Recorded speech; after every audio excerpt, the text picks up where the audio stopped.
High above the deserts of Jordan, the massive stone walls of Karak Castle still watch the land like a sleeping giant, built by crusaders, ruled by kings, and drenched in centuries of war.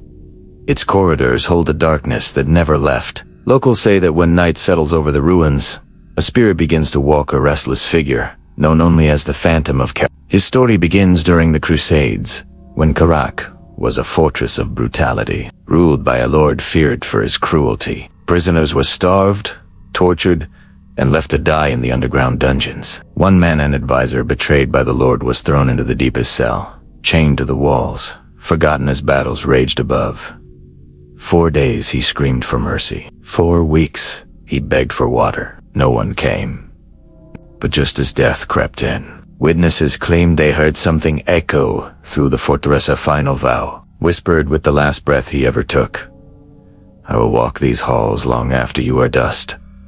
And he did. Soon after his death, guards began seeing a shape moving through the torchlit corridors. A tall, gaunt figure in tattered robes, drifting without sound. Some said his feet never touched the ground. Others claimed his eyes glowed like embers in the dark. He appears most often in the stone passage, where the cold intensifies. Without warning, visitors feel a weight pressing on their chests, like someone grieving right beside them. Cameras malfunction. Footsteps echo behind tourists when no one is near.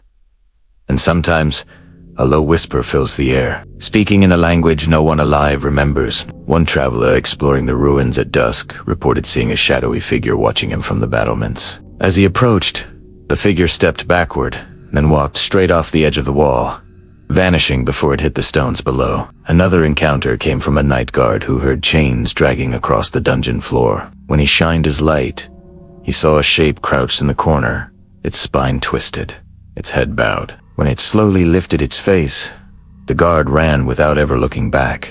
They say the Phantom of Karak still wanders the fortress, searching for the man who betrayed him, reliving his agony, bound to the castle by hatred and suffering. And if you climb Karak's highest tower at night, listen closely. You may hear his whisper carried on the desert wind, a voice promising that he will never rest, and neither will anyone who walks his forgotten halls.